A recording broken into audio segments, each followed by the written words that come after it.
The Nunda Eater of People by Andrew Lang. Once upon a time, there lived a sultan who loved his garden dearly, and planted it with trees and flowers and fruits from all parts of the world. He went to see them 3 times every day, first at 7 o'clock, when he got up, then at 3, and lastly at 5:30. There was no plant and no vegetable which escaped his eye, but he lingered longest of all before his one date tree. Now the sultan had 7 sons, 6 of them he was proud of, for they were strong and manly. But the youngest he disliked, for he spent all his time among the women of the house. The sultan had talked to him, and he paid no heed, and he had beaten him, and he paid no heed, and he had tied him up, and he paid no heed, till at last his father grew tired of trying to make him change his ways, and let him alone.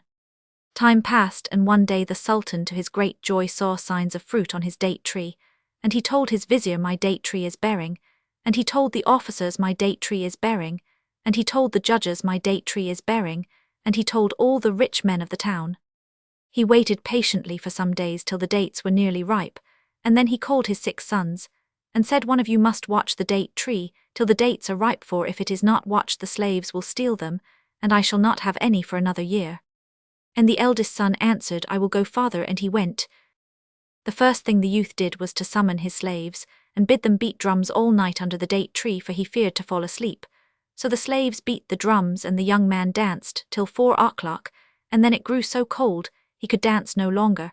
And one of the slaves said to him, "It is getting light, the tree is safe, lie down, master, and go to sleep." So he lay down and slept, and his slaves slept likewise.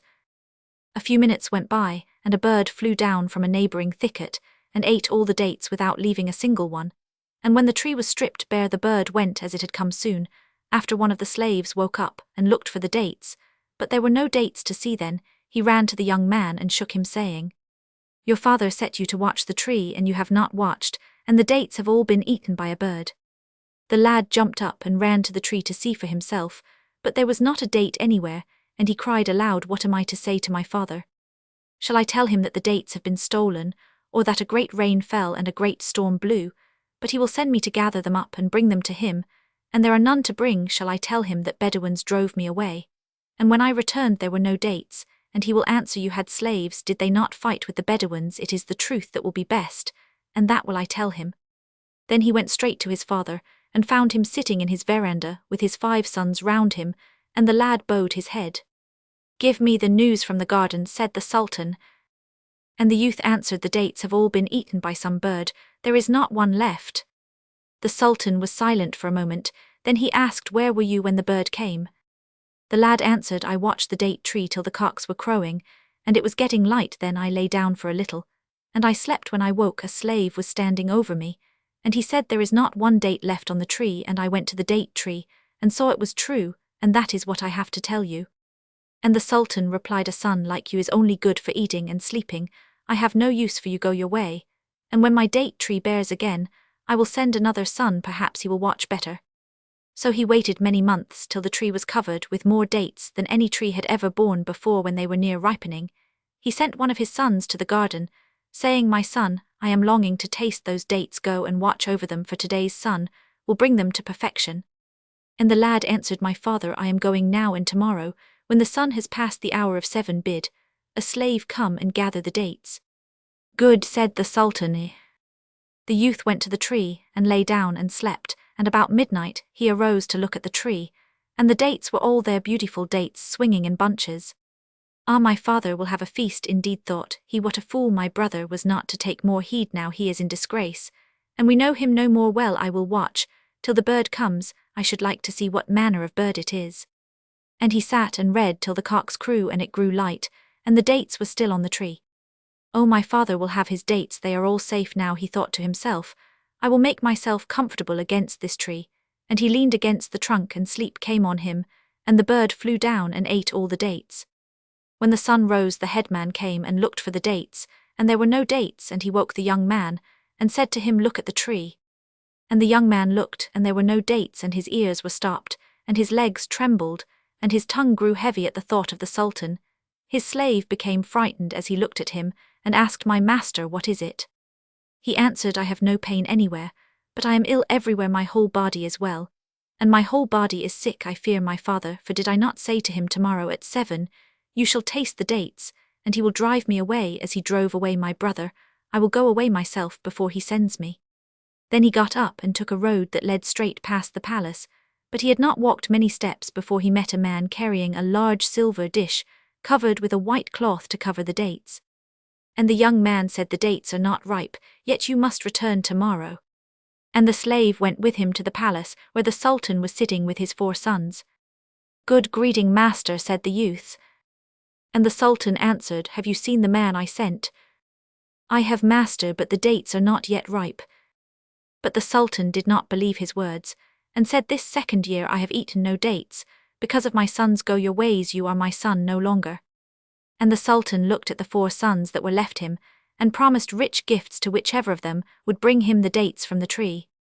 But year by year passed, and he never got them. One son tried to keep himself awake with playing cards, another mounted a horse and rode round the tree, while the 2 others, whom their father as a last hope sent together, lit bonfires. But whatever they did, the result was always the same. Towards dawn they fell asleep, and the bird ate the dates on the tree. The 6th year had come, and the dates on the tree were thicker than ever. And the headman went to the palace and told the Sultan what he had seen.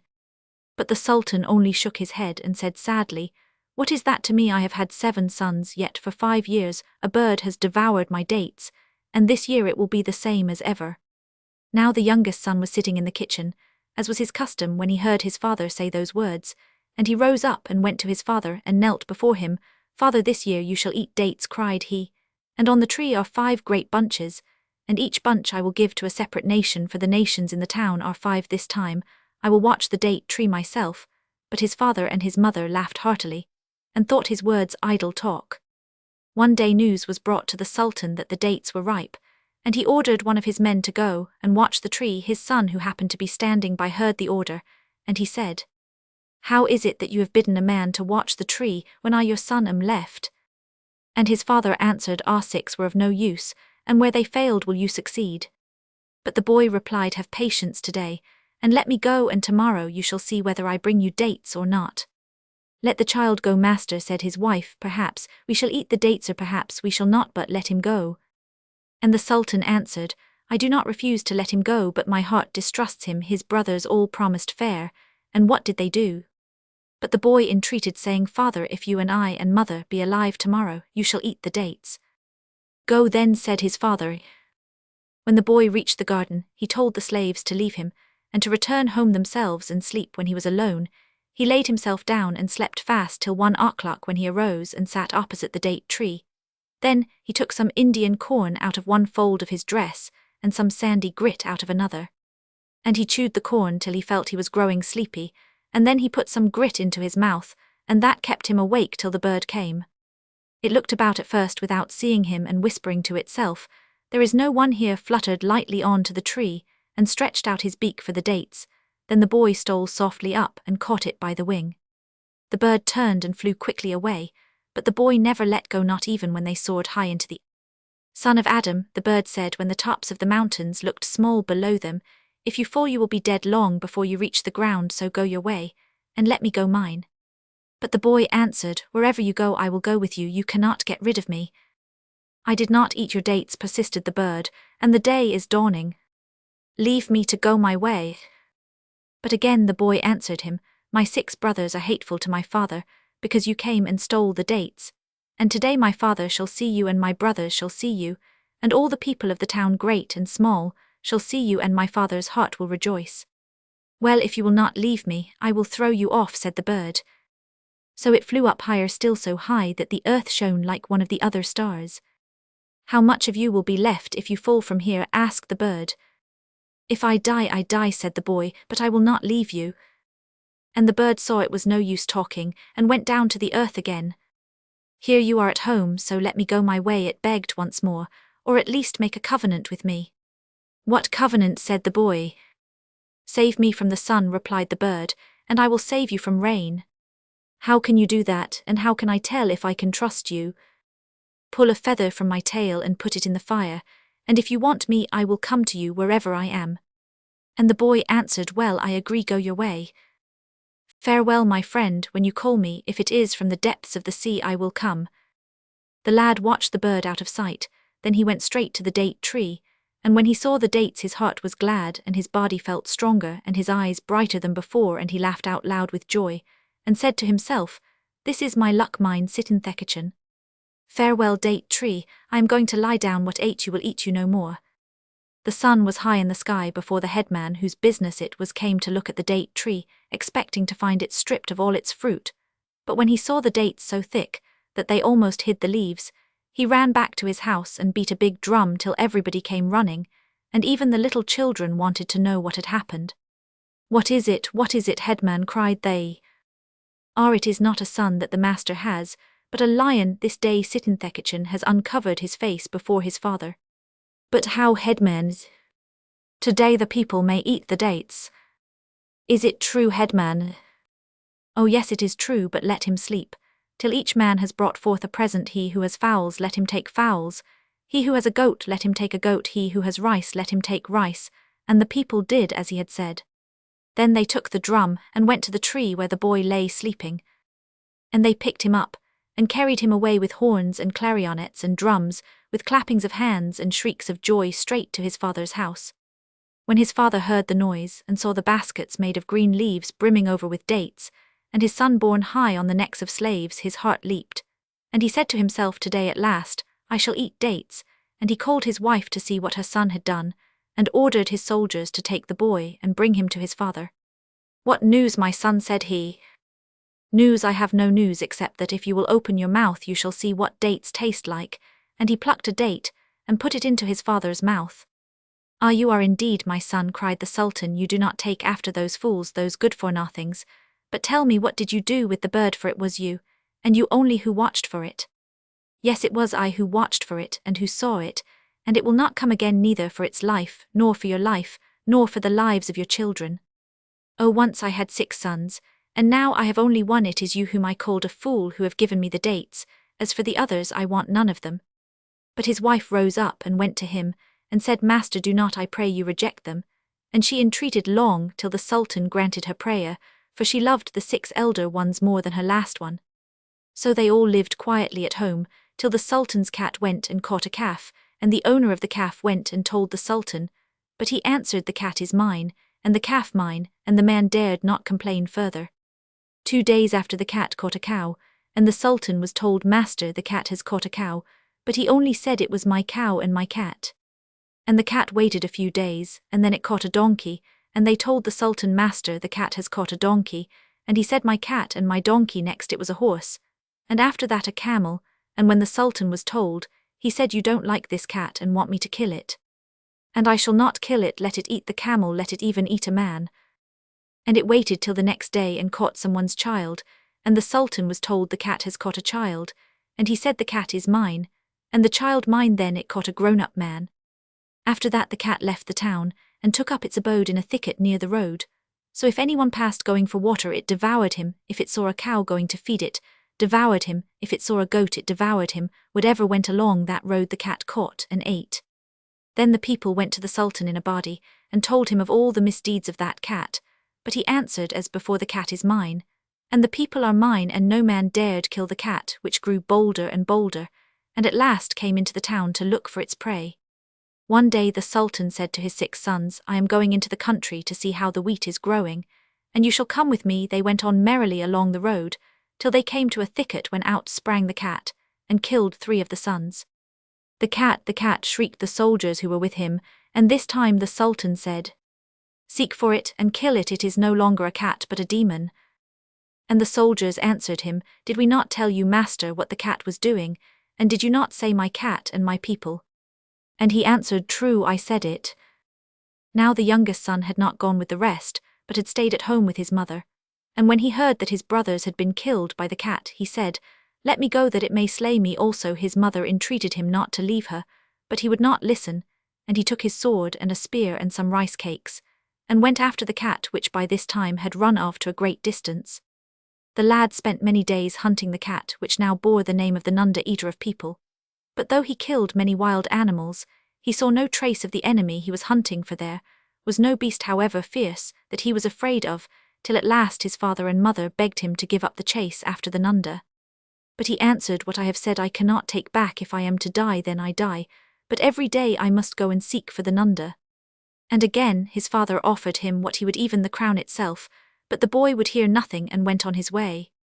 Many times his slaves came and told him, "We have seen footprints, and today we shall behold the Nunda," but the footprints never turned out to be those of the Nunda. They wandered far through deserts and through forests, and at length came to the foot of a great hill, and something in the boy's soul whispered that here was the end of all their seeking, and today they would find the Nunda. But before they began to climb the mountain, the boy ordered his slaves to cook some rice, and they rubbed the stick to make a fire, and when the fire was kindled, they cooked the rice and ate it. Then they began their climb. Suddenly, when they had almost reached the top, a slave who was on in front cried, "Master, master," and the boy pushed on to where the slave stood, and the slave said, "Cast your eyes down to the foot of the mountain," and the boy looked, and his soul told him it was the Nunda. And he crept down with his spear in his hand, and then he stopped and gazed below him. "This must be the real Nunda," thought he. "My mother told me its ears were small, and this one's are small. She told me it was broad and not long, and this is broad and not long. She told me it had spots like a sivcat, and this has spots like a sivcat." Then he left the Nunda lying asleep at the foot of the mountain, and went back to his slaves. "We will feast today," he said. "Make cakes of batter, and bring water." And they ate and drank, and when they had finished, he bade them hide the rest of the food in the thicket, that if they slew the Nunda they might return and eat and sleep before going back to the town, and the slaves did as he bade them. It was now afternoon, and the lad said, "It is time we went after the Nunda," and they went till they reached the bottom, and came to a great forest which lay between them and the Nunda. Here the lad stopped, and ordered every slave that wore 2 cloths to cast one away and tuck up the other between his legs, for said he, "The wood is not a little one. Perhaps we may be caught by the thorns, or perhaps we may have to run before the Nunda, and the cloth might bind our legs and cause us to fall before it." And they answered, "Good master," and did as he bade them. Then they crawled on their hands and knees to where the Nunda lay asleep. Noiselessly they crept along till they were quite close to it. Then at a sign from the boy they threw their spears. The Nunda did not stir. The spears had done their work, but a great fear seized them all, and they ran away and climbed the mountain. The sun was setting when they reached the top, and glad they were to take out the fruit, and the cakes, and the water which they had hidden away, and sit down and rest themselves, and after they had eaten and were filled they lay down and slept till morning. When the dawn broke they rose up and cooked more rice and drank more water. After that they walked all round the back of the mountain to the place where they had left the Nunda, and they saw it stretched out where they had found it stiff and dead, and they took it up and carried it back to the town, singing as they went, "He has killed the Nunda, the eater of people." And when his father heard the news, and that his son was come and was bringing the Nunda with him, he felt that the man did not dwell on the earth whose joy was greater than his, and the people bowed down to the boy and gave him presents and loved him, because he had delivered them from the bondage of fear and had slain the Nunda. Adapted from Swahili Tales.